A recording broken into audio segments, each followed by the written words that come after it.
Good morning, good Sunday morning to each and every one of you, my father's children. You are tuned into Sunday Morning Praise with your favorite church girl, the one, the only Kayla J. And as you know, family, we have been in our new series, Marriage, the Good, the Bad, and the Ugly. And I am so excited for this next couple, you guys, for you to meet. I've known them almost all of my life.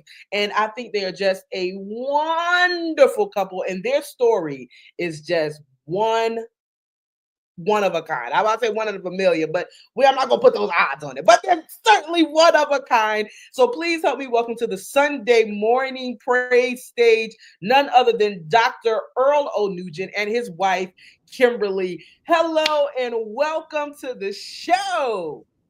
Hello. Hello. Thank you for Good having us. morning. Good morning. Before we get started with our series and our questions, I always like to do a wellness check with people. So on a scale from 1 to 10, how are y'all feeling? Fabulous. 10. Oh, 1 to 10. One See, I'm the slow one. Awesome. Well, I appreciate y'all coming and being a part of this series, the marriage, the good, the bad, and the ugly. And we're going to start off with something really, really simple. How long have you guys been married? Okay, so in September, it will be 33 years. On September 12th. Mm-hmm. Notice I let her answer that question. Awesome. So, share with us your love story. How did you all meet? And yeah, tell us your love story. Okay, well, we can tag team. We met, it was the summer of 85. No, I'm kidding. But it was definitely the summer of 1985. I had just graduated from high school. And back in the day, in that time, what you would do in the summertime is just kind of walk around the neighborhood with your friends. And I was walking around the neighborhood with my cousin, Danielle, and I met him a couple blocks away. We had lived around the corner from each other our whole entire lives, but had never met. And we just met on this particular day when I was getting ready. Had graduated and I was getting ready to go away to Penn State to college. And he was home. Go ahead. I was home on summer break from school. And I was just visiting my homies. You go away to school, come back, and I'm hanging out in the driveway. And, girls always walk up and down the street, up and down the driveway. And I saw the most beautiful girl I ever seen. I kid you not. That's what I thought. And I've been away at school for 2 years or 3, something like that. And I said to my boy, man, who's that? I was like, oh, that's Kim and her cousin. I'm like, man, come on, introduce me. And my friend Andre introduced us. And I said to her, I said, Dre, man, introduce me. I've been away for a while. And her question was like, been away? I said, yeah, I go to school. And that was it. I mean, I thought she was the prettiest thing I ever seen in my life. How do you live around the corner from each other and just never meet? That is, talk about God's divine timing, right? Mm-hmm. Exactly. And we started dating, and I really told him, I really don't want a boyfriend. I'm going away to school. This is all going to be new to me. I'm going away. And he was like, you're going to want somebody to visit you up there at Penn State. Your parents aren't going to be running up there to see you every weekend. You're going to wish you had somebody to come and see you. And I was like, he may be right. Maybe I'll keep him around for a little while. So not knowing that he would end up being the one, the love of my life. Tell her true, she didn't like me. That's not true. Well, you liked me, but you wasn't into me. But like Steve Urkel, I was wearing her down. Remember how Steve and Laura? So, when did y'all know that you wanted to spend the rest of your life together? Well, I knew because I remember exactly. Um, I did not have my driver's license at the time. I was like a dance girl. I like to go to the clubs because I like to dance a lot. I like to listen to my Janet Jackson and dance to my Janet Jackson music. And there was this new club downtown, and I asked him if he would take me. So he took me and my girlfriend, and I told my girlfriend when we get in, it was 3 floors. I'm like, we can ditch him and his friend when we get in there. We'll just go do our thing, have fun. So we did that. Me and my girlfriend Quinna, we just went and had fun and danced. And then when it was over, I was like, oh my God, Quinna, how are we going to get home? It's like late. And if I call my mom, she's going to be angry. But if I have to, I'll call my mom. So Quinna and I, we walk out of the club, and he's standing out there with my jacket and bag. And she got the story a little wrong. we took them to the club. It was me and my friend Steph, rest in peace. And we didn't want to go to dancing, so we said, "Y'all go ahead and have fun. We going to the arcade across the street, and we hang out in there. Y'all go ahead and dance, and we'll be right here." And when they came out, when I knew it was time for the club to let out, I said, "Come on, Steph." I had to teach him. I said, grab her coat and bag, and standing out there waiting for her. Is that when you knew you wanted to spend that's when I knew, because I'm like, what a great guy, what great character, to show me that kind of love. Even when I wasn't being necessarily nice to him, he still showed me love, and that to me spoke volumes to his character and the type of man that he was. So that kind of stole my heart. I knew in the driveway, day one, plain and simple, right on sight. I told my wife, I'm gonna marry her.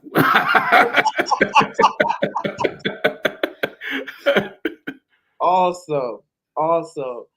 Well, one reason why I brought you guys on here is because you are a mixed culture family.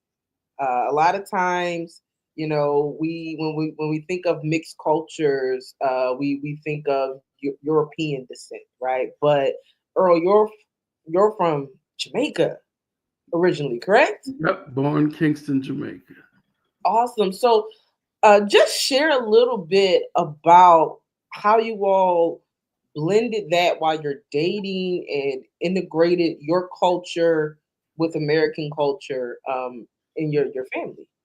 It was definitely interesting. The first time he took me to meet his parents, I could not understand anything they were saying, because they had like a heavy Jamaican accent, and it was like super uncomfortable, because I just stood there. I sat there and smiled because I had no idea what they were saying.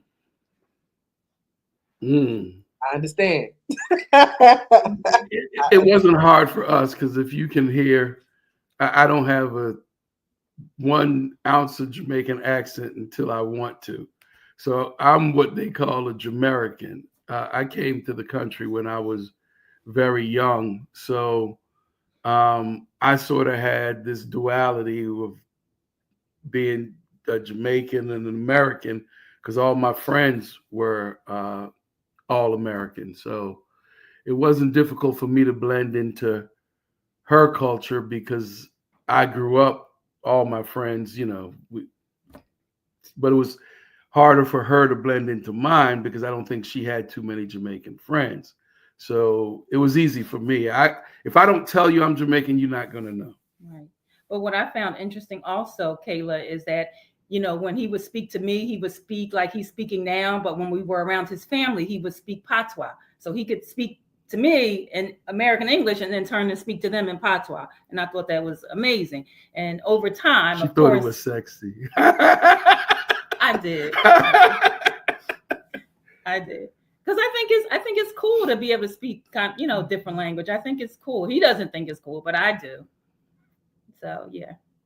So with that, I just want to just ask you, Kim, what was maybe the hardest thing for you to blend with? Being that you said you didn't understand anything they were saying, like it made you feel uncomfortable. How did you overcome that?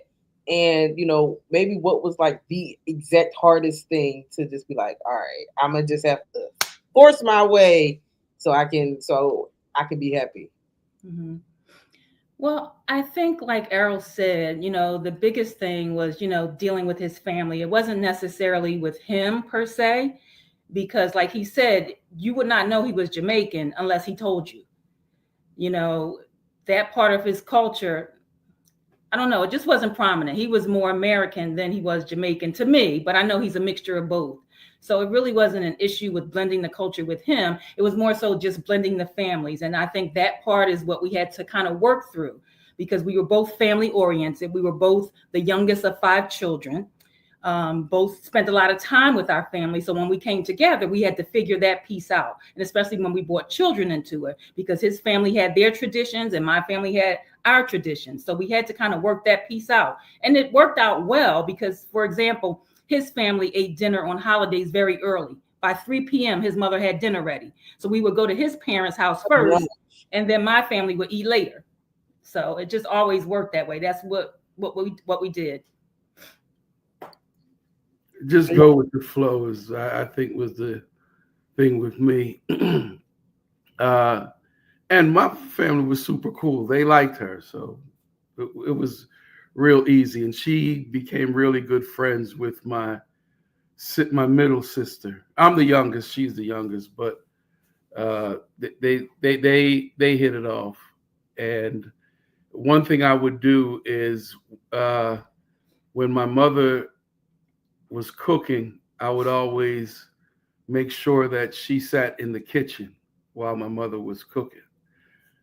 And even when her mother was cooking, because I'd make sure she sat in the kitchen, I'd go and start conversations or bring her in to the kitchen so that she could see how my mother prepared different Jamaican dishes and things like that. And my mother would be talking. She couldn't understand her, but then my mother would say, "She know your word, Miss." So, but she, and just being around the kitchen, I think, is a good place for families and cultures to blend, because what goes on in the kitchen. There's a lot of talking, chit-chatting, cooking, joking, laughing, and and I would translate for her, and then she would crack up afterwards. I'd tell her what my mom said. Thank God for the translation. Thank God for the translation. So it wasn't difficult blending, Yeah, I got to tell this funny. I know one time her sister babysat our kids, Leandro. They were small, and she was fixing something. The kids told me. No, Pat told me she was fixing them something to eat, and she asked them what they wanted, and they told her, "We want porridge." And porridge is something that we, Caribbean people, we love porridge. And Pat was like, "Porridge? This is the little bears." What he calls the Goldilocks and the 3 bears. I never heard. So that was funny to me, because I'm like, Americans, y'all don't know what porridge is? Don't y'all eat porridge? No. I don't have porridge. No. You've never had porridge either, Caleb? No. I read about porridge in that little story, but I don't think I've ever had porridge. So little stuff like that, the differences in foods. But once they taste it, I mean, it's foods that she would make fun of, and then so my mom set a plate in front of her. All done deal. Man. That's always a thing. Food is a great connector. It really is. Food is a wonderful connector. I know that at one point in time you were having a bit of, I'm going to say, immigration issues. I don't know if that's the correct term, but I know at some point in time it was a chance that you might have to go back to Jamaica. Do you mind sharing about that? Not at all, because it was a challenging time in our marriage. But I think our love and faith was so strong, it was able to carry us through. So I know a lot has been in the news lately about immigration because of the current administration and their like crazy immigration laws going around, sweeping everybody up. But this is not the first time it's happened in the United States. Back in 1996, when the World Trade Center was first bombed, not when all of it came down, but it was a bombing that happened. And I'm going to try and make this quick. In 96, and that led Congress to pass a law called the Anti-Terrorism and Effective Death Penalty Act. And Clinton was the president at that time, but we had majority control in the House and the Senate were all Republican. So they passed this bill, and hidden within that bill were all these immigration laws. So in essence, it made people who may have had a checkered past, let's put it that way, or some type of felony, could be rounded up and placed in what's called removal proceedings or deportation proceedings. And I got rounded up in that. And one day I was, home, working, doing normal things. And then I wasn't. So I was placed in detention. And it was just, I know what she was going through, because we had 2 kids at the time, not 3. And,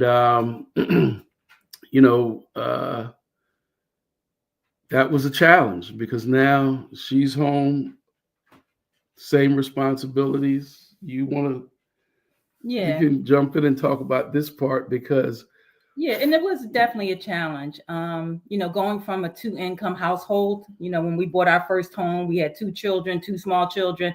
And as my mother would say, the mortgage was meant for 2 people to pay. And then, when that happened, it was rattling. It was definitely a difficult and challenging time in our marriage, not in terms of commitment, because I was always committed to my husband. I love my husband and I was committed to him. But I think during that time, it definitely drew me closer to God, because there was nowhere to turn but to God. There was no one that could help us but God. There was no one that could change that situation around but God. And I didn't know how I was going to make it, managing 2 kids by myself. I know a lot of mothers are single mothers and they do it.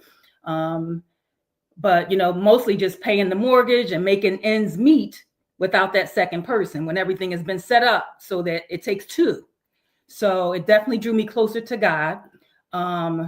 Also, through that time, as I was drawn closer to God, I never let go. I never let go of his word. I never let go of his promises. And I know that that's what kept me. And in the midst of all of that, and I've given this testimony before, I had a Acura Vigor, and it kept breaking down. And because it would start smoking and it would break down. I was trying to get the kids to daycare and, get to work and everything. And in the midst of all of that, I got a promotion at my job. I was working at an outpatient clinic in Elkins Park. I got a promotion. It was a $15,000 increase in my income. And then as I was leaving, the owner said, oh, by the way, this director of operations position, it comes with a company car. And he gave me the keys to a brand new Jeep. So not only did I get the promotion on the job, I got another car. So I didn't have to drive that broke Acura Vigor anymore. So that has always been my testimony. I held on to God and he blessed me through it. So if anything out of that, hold on to God. He will change your circumstances no matter what you're going through. And to add to that, at that time, during, I was like on a 11-year, not going to church the way I used to, right? Because we were saved, but I weren't saved. Yeah, I opened a recording studio, Paragon Records in Stanton and Washington Lane, because I was going to be the next Puff Daddy of Philadelphia. Not the kind that y'all see now, or whoever it was. You might not want to say. I'm not going to say Puff Daddy. I would say very good. Well, put it in, R&B, whatever. That's what we were doing. But I was, at that time, we were both saved, going to Mount Airy. But when I opened up the studio, it sort of seemed like I started spending more time at the studio and less time at at church. So I would say, strayed away from church.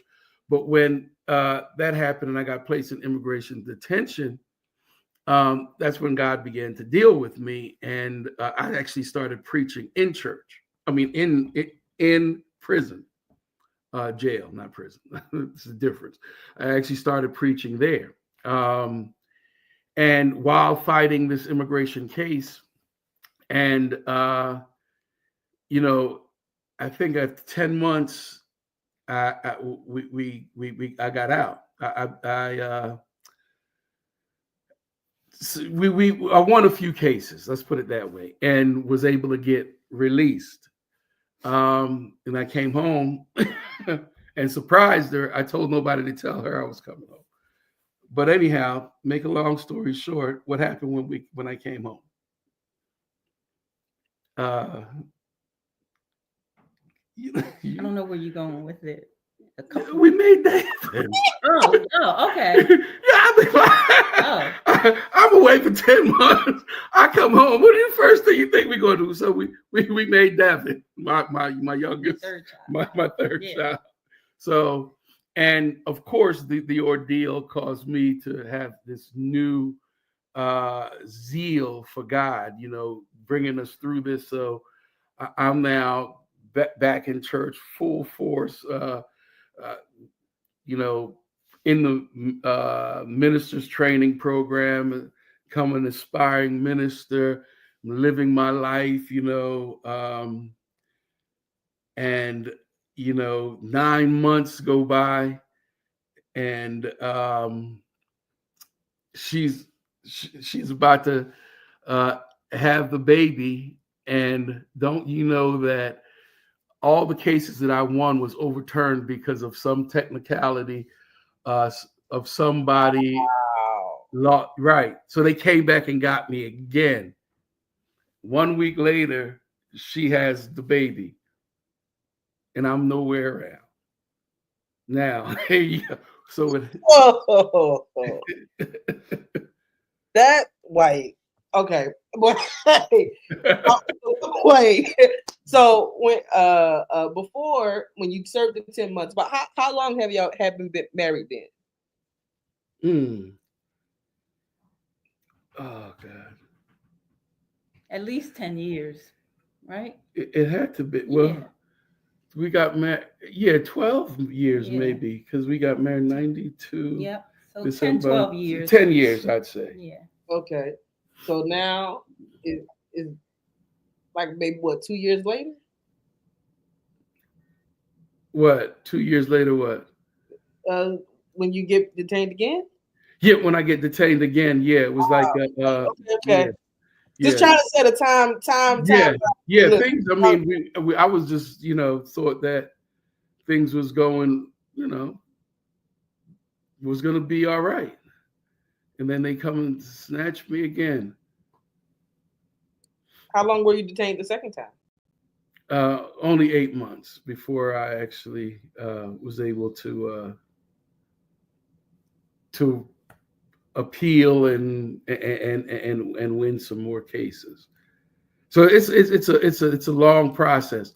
But the thing about it, the difference, I was already in the Aspiring Ministers program, and so I missed 8 months of that. But when I got out, they were like, everybody knows this. Well, not everybody, but a lot of people know the story. And then I thought I was going to have to do an extra year, and they was like, no, you've been doing work. And while I was there, all the time that I was there, I was doing some correspondence work with a Bible Institute and some seminaries. So, and when I came back the second time,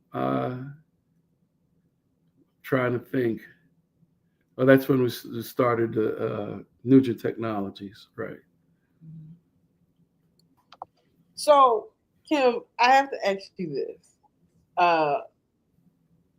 People would assume that you was a single mom. How did you juggle raising your family? I know you talked about you being more into your faith, but if you could go a little more in depth, how did you raise these young children and stay faithful to your husband and silence the talkers. There had to be some talkers. Mm-hmm. Absolutely. Absolutely. I know that the Bible says that there are different seasons. And for me, this was just a different season in my life at that time. I can recall sitting on the steps of my house in my living room and the tears just streaming down my face.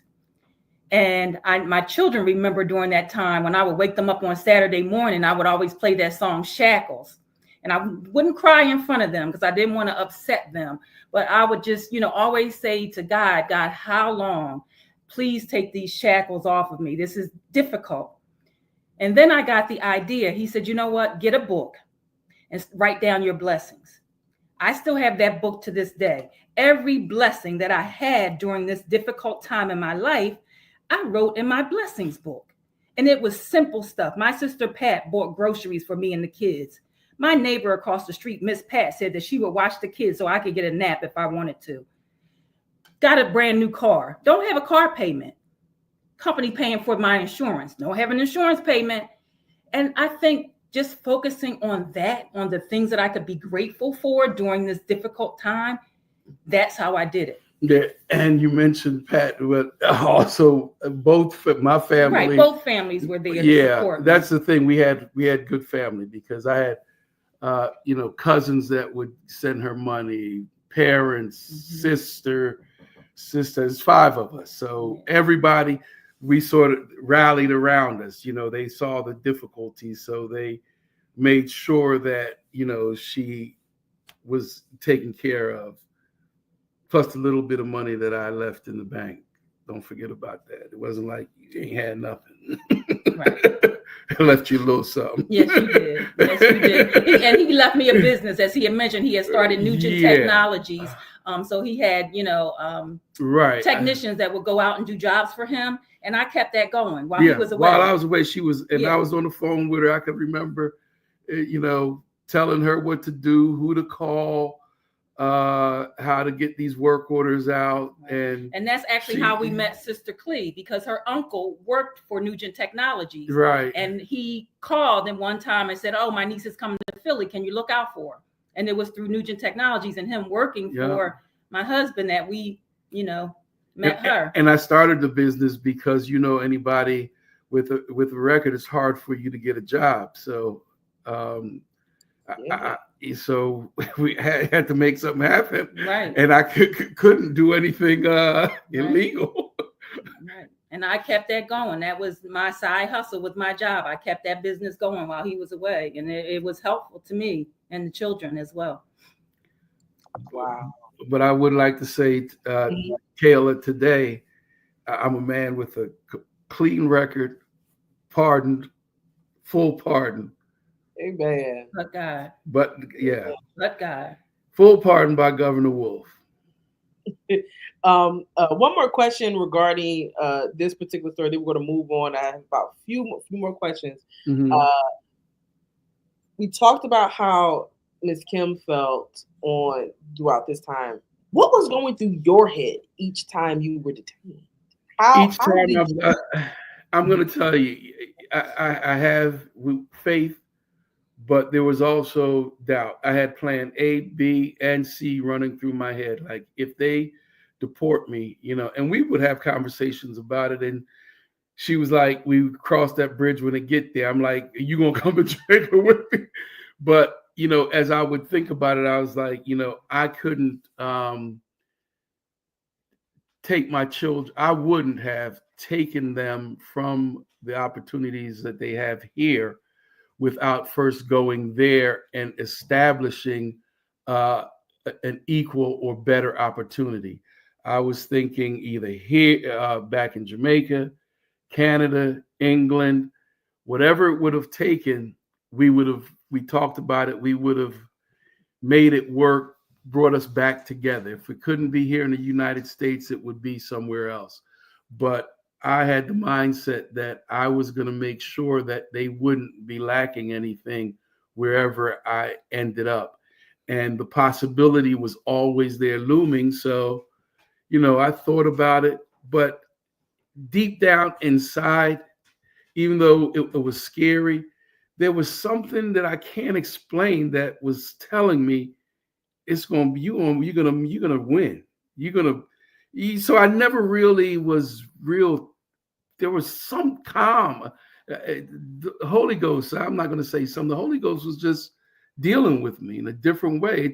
It took me my ministry to another level.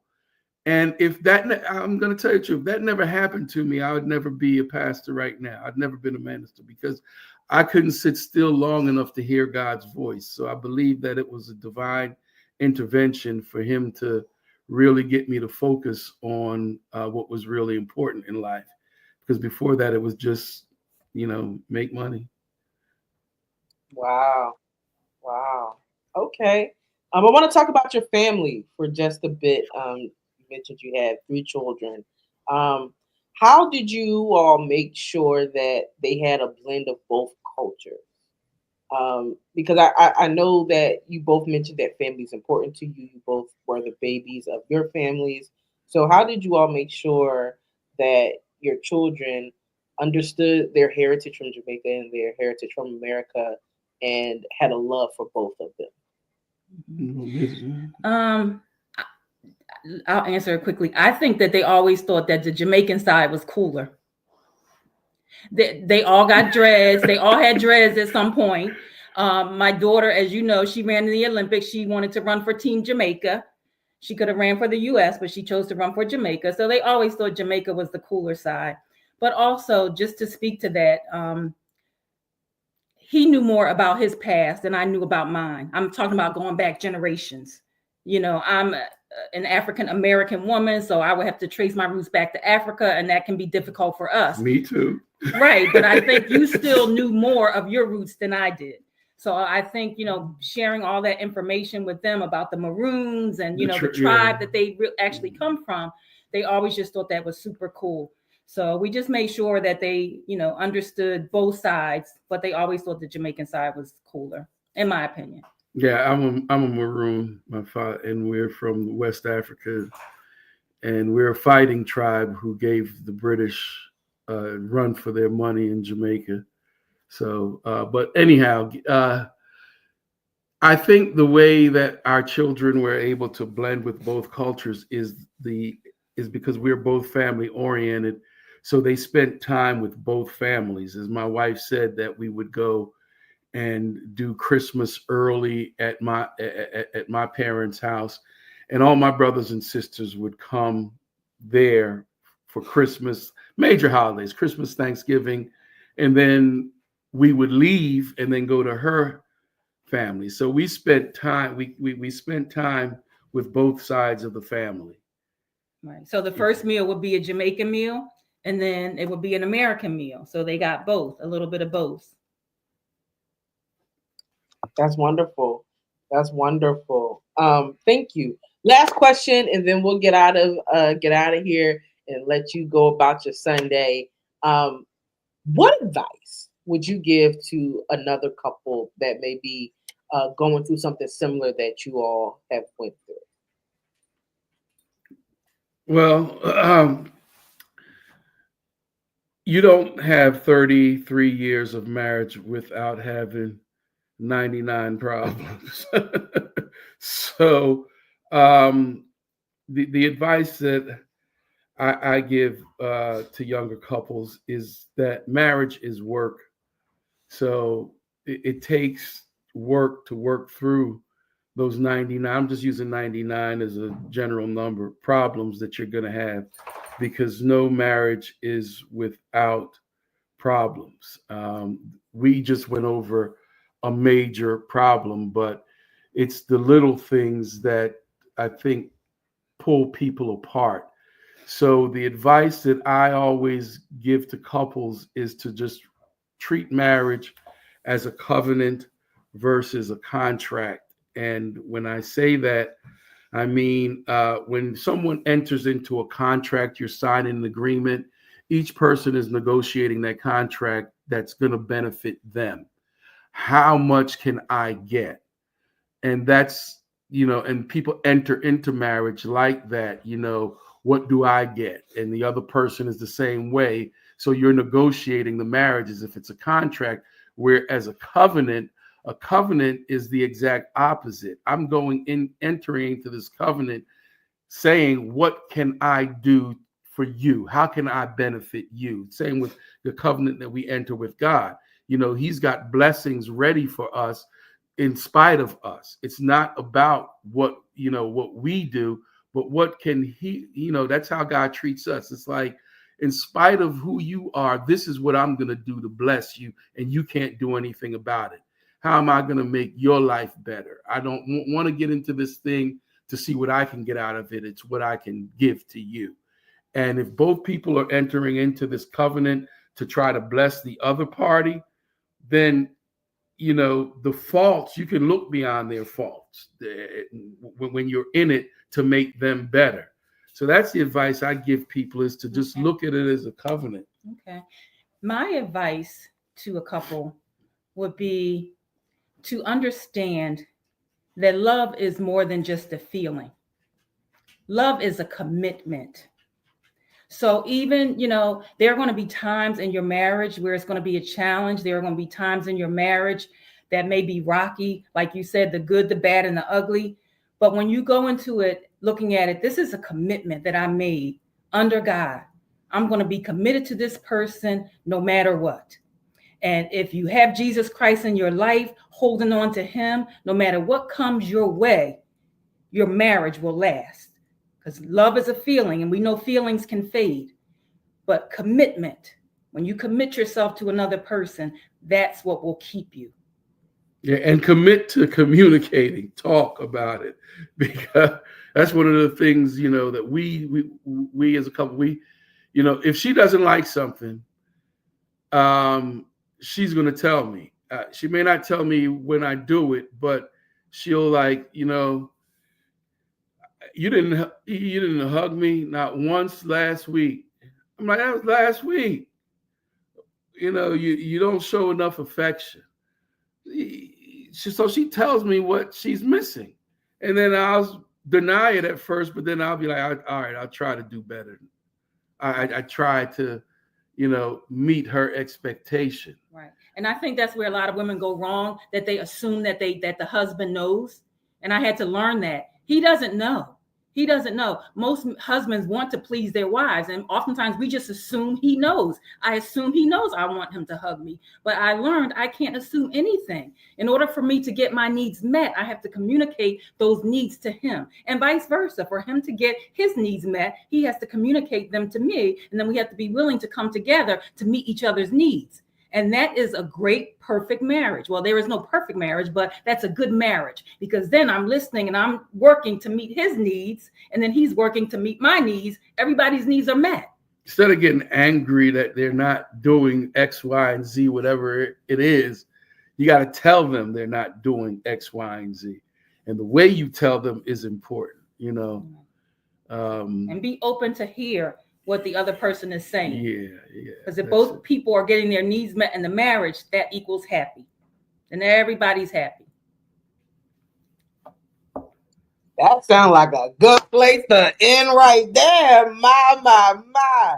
Oh man, I Nugents, I enjoyed having you on the show today. I really did. Thank you for coming and sharing your story with me and the listeners.